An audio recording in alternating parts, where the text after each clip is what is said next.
지난 목요일과 금요일 양일간에 걸쳐서 남성교회가 선교 봉사 수련회를 진행하였습니다.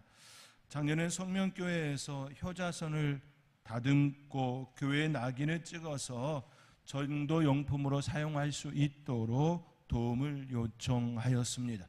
그리하여 떼양볕 속에서도 열심히 다듬고 또 다듬어서 효자선 전도용품을 제작할 수 있었습니다. 그 전도용품을 가지고 장날이나 계산군청의 행사가 있으면 어르신들을 만나고 나누어 주면서 전도하는데 매우 유용하게 사용했다는 소식을 들었습니다. 금년에는 교회 단장을 의뢰 부탁을 받았습니다. 성명교회는 1907년에 세워진 교회입니다. 아주 오래된 교회이지요. 지금의 현재 그 교회 건물도 아주 오래되어진 건물입니다. 그러다 보니 보수해야 할 것들이 참 많았습니다. 처음 성명교회 목사님은 3가지의 미션을 우리에게 부탁하였습니다. 첫 번째 미션은 방방이 옆에 있는 작은 공간에 새롭게 데크를 설치하는 일이었습니다. 두 번째 미션은 교회 본당 안에 조명을 추가로 설치하는 일이었고요. 세 번째 미션은 교회 앞에 있는 나무들을 조경하는 일이었습니다. 이 3가지 미션을 위하여서 3팀으로 나누어 미션을 진행했습니다. 일사불란하게 3팀은 각자의 위치로 이동하여 하나하나 진행하기 시작합니다.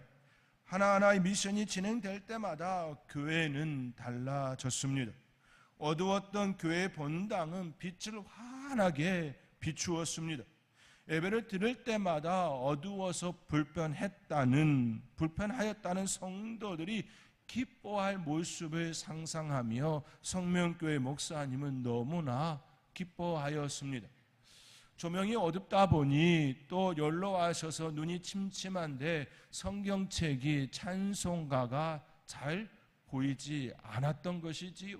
그런데 조명을 설치하고 나니 교회가 환해졌습니다. 너무나도 구석구석 너무나도 어두운 것이 하나도 없이 밝은 그런 예배당이 되었습니다. 너무나 기뻐하는 모습을 보았습니다. 교회 앞에 나무들이 크게 자라서 교회 전경을 가로막는 모습이 참 안타까웠습니다.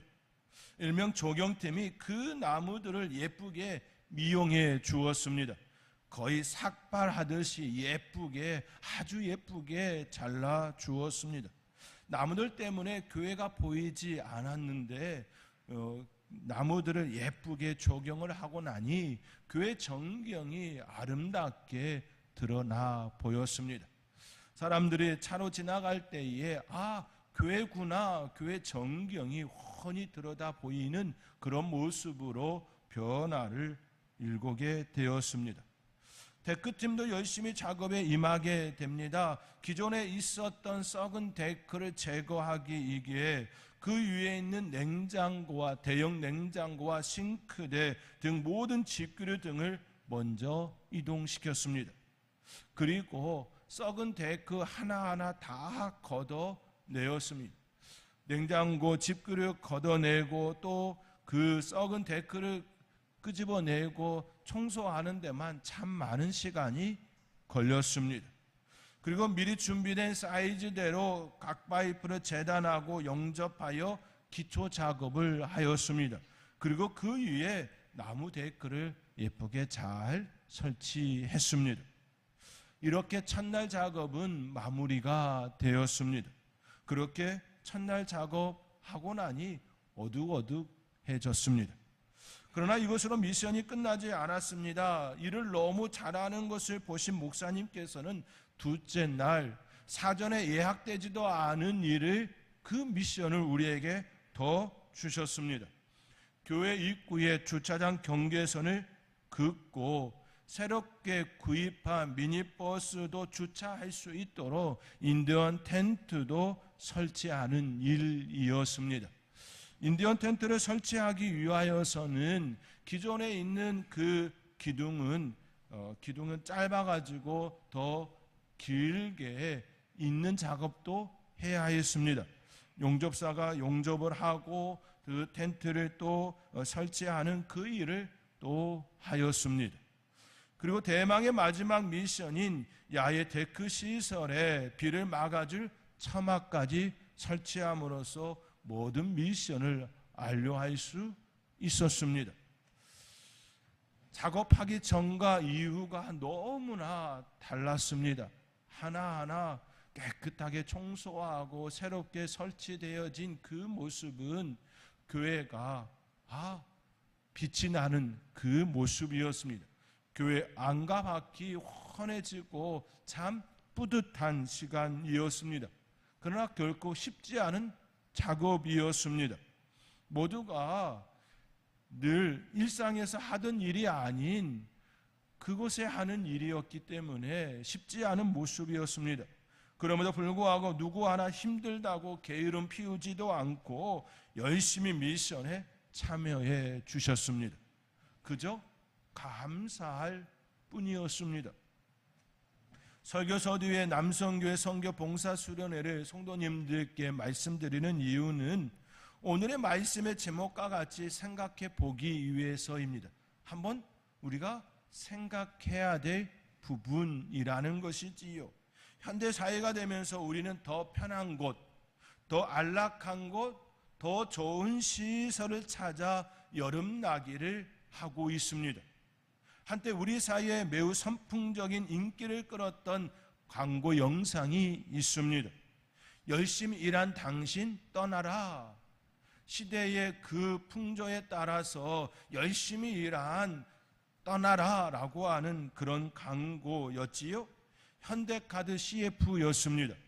현대카드 광고였다라는 것은 몰라도 이 광고 문구는 너무나도 잘 알려져 있는 광고 영상이지요.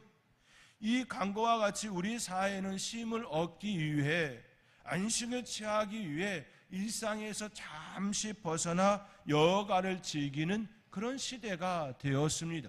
그런 사회가 되었습니다. 고향을 떠나온 이들이 여름 휴가철이 되면 고향을 찾고 잠시 허리 필 여력도 없이 일하시는 부모님의 일손을 돕는 것이 일반적인 여름나기였지요.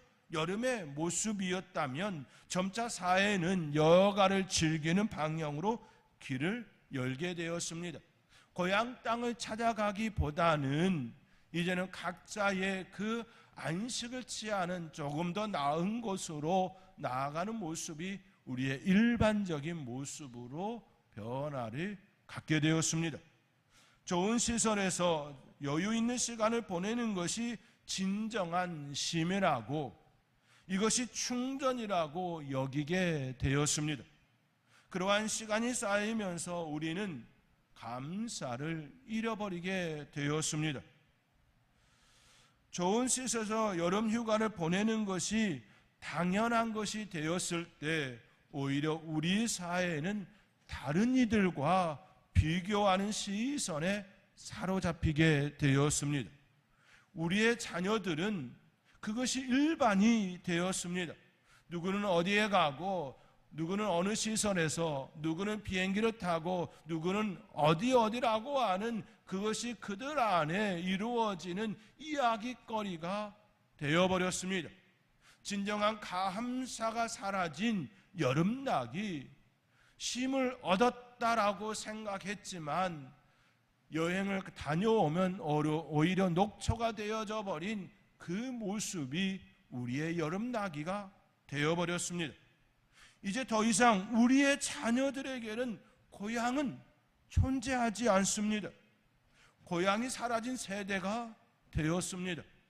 곰곰이 생각해 보니 저도 저희 아이들에게 진정한 고향이 무엇인지 잃어버리게 한 부모였더라고요. 고향이 사라진 세대가 되었습니다. 농촌은 도시의 고향입니다. 고향은 우리들에게 정서적 안정을 가져다 주지요.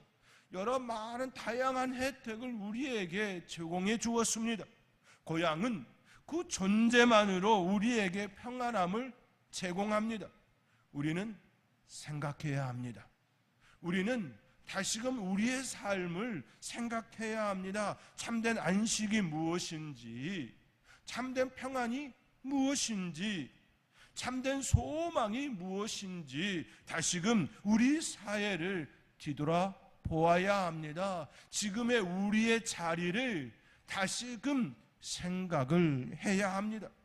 저는 이번 남성교회 선교봉사수련회가 비록 몸은 고생이었지만 정말 고생이었습니다. 그러나 마음 한편에는 기쁨이 넘쳤습니다.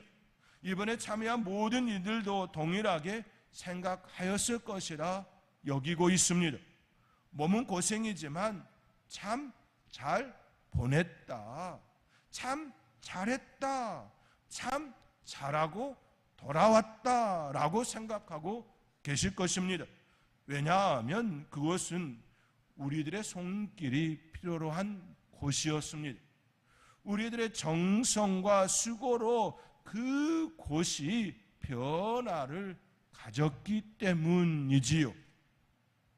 제가 그것을 떠나오면서 들은 그곳의 목사님과 사모님의 이야기가 저의 마음속에서 사라지지가 않습니다.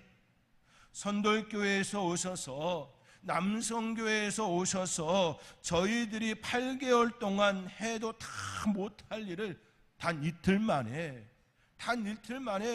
하셨다라는 말씀이었습니다.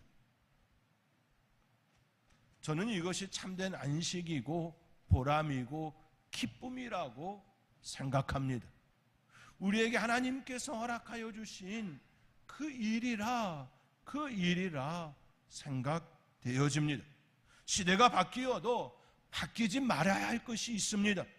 그것은 세상을 보는 시각입니다. 세상을 보는 시각은 하나님의 시각이어야 합니다. 하나님의 마음이어야 합니다. 세상을 보는 눈은 세상의 눈으로 보는 것이 아니라 하나님의 눈으로, 하나님의 시각으로, 하나님의 마음으로 볼 수 있어야 합니다. 오늘 본문에서도 우리는 하나님의 시선을 볼 수 있어야 합니다. 그것이 우리가 성경을 보는 이유입니다. 우리가 성경을 왜 보아야 합니까? 그 안에 하나님의 마음이 있기 때문입니다. 하나님의 시선이 성경 안에 하나님의 말씀 가운데 있기 때문입니다. 히브리서 기자는 멜기세덱을 통하여 예수 그리스도를 우리에게 소개하고 있습니다. 멜기세덱을 통하여 우리가 참으로 보아야 할 그분이 어떤 분인지 진정으로 알기를 원하고 있습니다.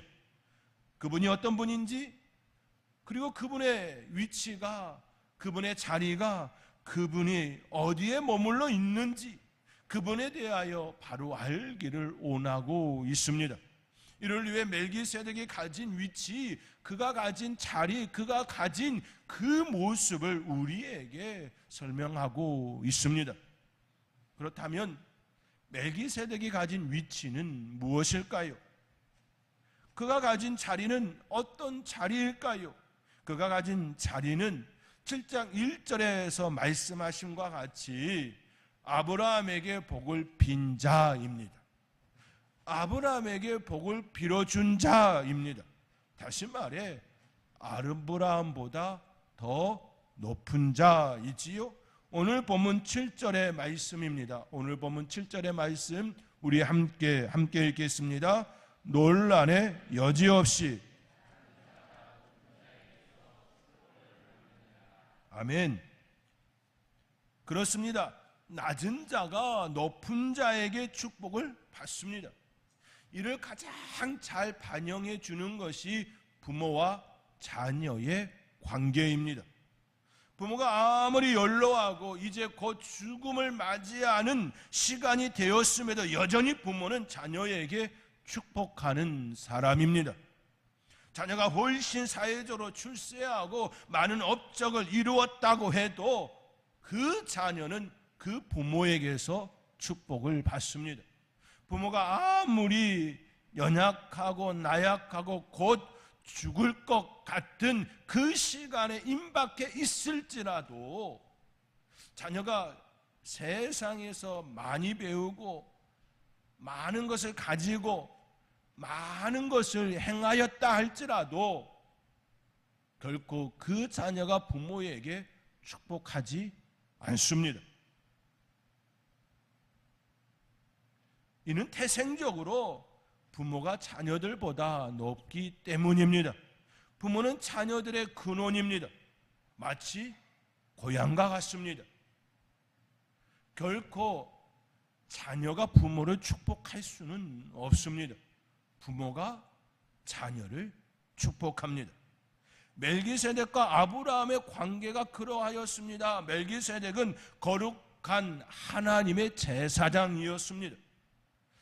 아브라함이 믿음의 조상이고 하나님께서 그에게 아무리 약속을 허락해 주고 그것을 성취하는 시작점에 있었다 할지라도 멜기세덱과 아브라함의 관계는 마치 부모와 자녀의 그 모습과 같습니다.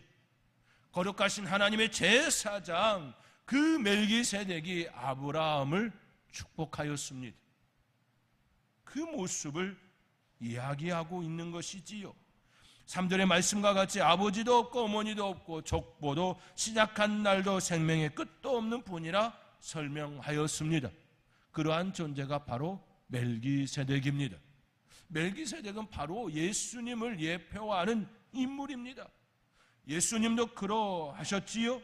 시작한 날도 생명의 끝도 없습니다. 그분의 시간은 유한한 인간의 시간표에 의하여 움직이시는 분이 아니십니다. 예수님은 천지를 창조하신 창조주 하나님이시지요. 그러한 분이 이 세상에 오셨습니다. 무한한 존재가 유한한 세계로 들어오셨습니다. 무한한 존재가 유한한 옷을 입었습니다. 그렇게 하신 이유는 인간만이 할 수 있는 죽음의 시간을 갖기 위해서입니다. 죽기 위하여 이 땅에 오셨다라는 말씀입니다. 예수님은 죽기 위해 인간의 옷을 입으셨습니다. 인간의 시간표 속에 들어오셨습니다. 그리고 죽음을 맞이하였습니다. 그 죽음은 부활로서 자신의 죄가 없으심을, 그분은 하나님이심을 증명하셨습니다. 죽을 수 없는 존재가 죽었습니다. 그 결과 우리는 제사함의 은총을 누리게 되었습니다. 이 모든 것들은 아담과 하와가 범죄한 이후에 하나님께서 계획하신 속에 있었습니다. 하나님께서는 하와를 유혹한 뱀에게 말씀하셨지요. 내가 너로 여자의 온수가 되게 하고 내 후손도 여자의 후손과 온수가 되게 하리니 여자의 후손은 내 머리를 상하게 할 것이요 너는 그 발꿈치를 상하게 할 것이니라. 이 말씀과 같이 뱀의 후손들은 예수님을 십자가에 죽게 하셨습니다. 그러나 그 일은 오히려 사탄의 머리가 상하게 되어지는 사건이었습니다. 그들은 예수님을 십자가에 죽으심으로 여자의 후손인 그가 그의 머리가 상하는 일이라 생각하였습니다. 그러나 그 일은 그렇지 않았습니다. 오히려 부활하심으로 그의 발꿈치만 상하게 되어지는 그 모습이었습니다. 오히려 십자가에서 예수님께서 죽으심으로 인하여 사단 권세를 멸하시는 뱀의 그 머리를 상하게 하는 그 사건이 되었습니다. 결국 그 일로 온 인류가 구원을 얻는 길을 얻게 하셨습니다. 예수님은 바로 가장 높으신 창조주 하나님이시고 온 인류를 구원하신 구원주 하나님이십니다. 높은 자가 낮은 자에게 축복하듯이 예수님께서는 제자들에게, 무리들에게 지금까지는 너희가 내 이름으로 아무것도 구하지 아니하였으나 구하라, 그리하면 받으리니 너희 기쁨이 충만하리라 말씀하셨습니다. 구하는 자에게 주시는 분이심을 명확히 하여 주셨습니다. 자기의 이름으로 구하라 말씀하셨습니다. 멜기세덱은 아브라함에게 축복을 빈 자이지요. 그러나 예수님은 그것과 비교도 되지 않을 정도로 자기의 이름으로 구하라 말씀하셨습니다. 단지 복을 빈 자가 아니라 자기의 이름으로 구하라, 자기의 이름으로 구하라, 그렇게 말씀하셨습니다. 이 세상에 자기의 이름으로 구하라 말할 수 있는 존재가 어디에 있겠습니까? 이 세상 어느 누가 자기의 이름으로 구하라, 그리하면 받으리라, 이처럼 말할 수 있는 이가 어디에 있겠습니까?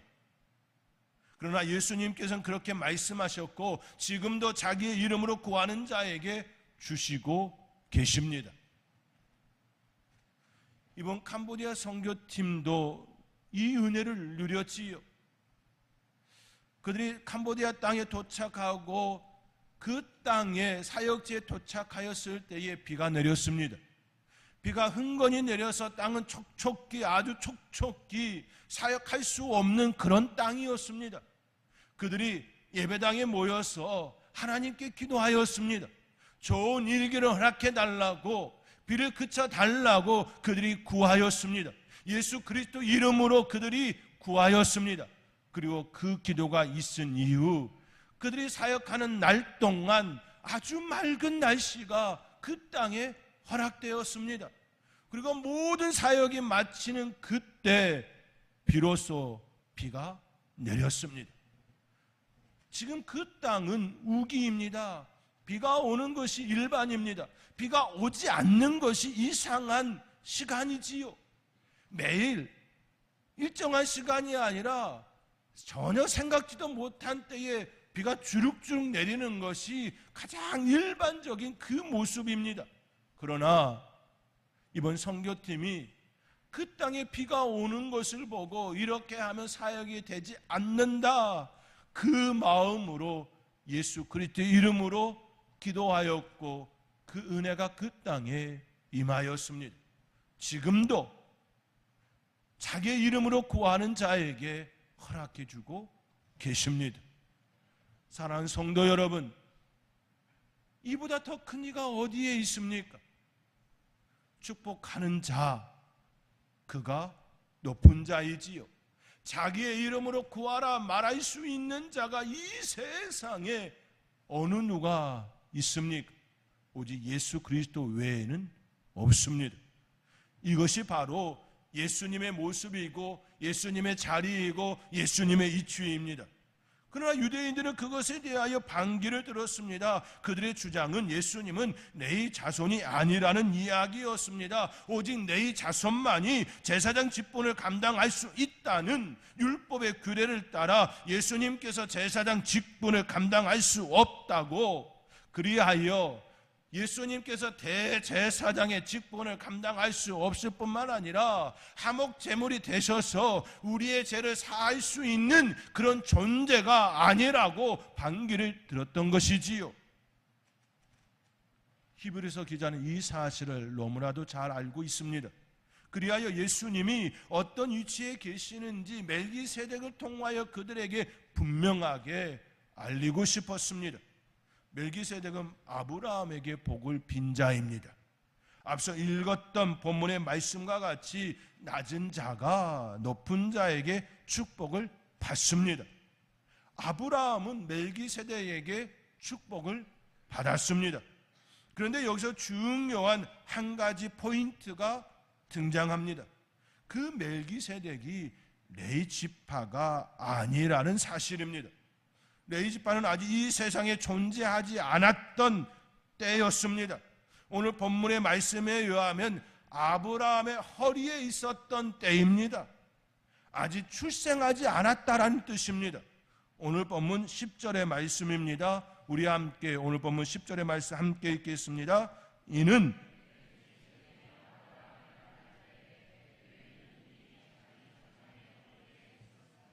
아멘. 네이지파는 아직 이 세상에 존재하지도 않았습니다. 아직 이 세상에 태어나지 않았습니다. 아브라함의 허리에 있었습니다. 아직 존재하지 않은 그들이었습니다. 이 말씀의 요지가 무엇입니까? 결국 아브라함에게 축복한 사람은 멜기세덱으로서 네이지파도 아니며, 또한 네이지파만이 거룩한 하나님의 제사장이 될 수 있다는 것도 아님을 보여주는 단적인 사례였습니다. 그러니 유대인들이 말하고 있는 네이지파만이 대제사장이 될 수 있다라고 하는 그 생각을 파괴시킨 것입니다. 예수님은 그러한 분이십니다. 예수님은 유대인들이 알고 있는 것처럼 네이지파가 아닙니다. 육신의 가문으로 접근하면 유다지파이지요. 그러나 그는 마태복음의 저자가 소개하는 것처럼 아브라함과 다윗의 자손이었지만 아직 남자를 알지 못하는 마리아에게 태어났습니다. 마리아는 성령에 의하여 잉태하였습니다. 예수님은 네이지파가 아니지만 그는 창조주로서 구원주로서 그 이상의 존재로서 거룩하신 하나님의 제사장 멜기세덱의 반찬을 따라 우리를 위하여 친히 대제사장이 되셨습니다. 그렇기에 우리의 참된 소망은 그분께 있는 것입니다. 우리의 참된 안식은 그분께 있는 것입니다. 그분 안에 있을 때에 우리의 참된 소망과 평안이 일어나는 것입니다. 사랑하는 성도 여러분, 예수님은 이 일을 위하여서, 우리를 위하여서 이 땅에 오셨습니다. 그분은 네이지파의 후손으로 오시지 않았습니다. 그분은 멜기세덱의 반찬을 따라 우리의 대제사장이 되시고 화목제물이 되셨습니다. 그 은혜로 우리가 참된 소망을 누리며 살아가는 자 되었습니다. 우리는 생각해야 합니다. 우리의 참된 소망이 어디에 있는지. 우리는 생각해야 합니다. 우리의 참된 쉼이, 안식이 어디에 있는지. 참된 평안은 오직 예수 그리스도이십니다. 저와 여러분의 삶의 자리에 예수 그리스도를 통하여 참된 안식을 누리며 살아가는 하나님의 사람 될 수 있기를 주님의 이름으로 축원드립니다.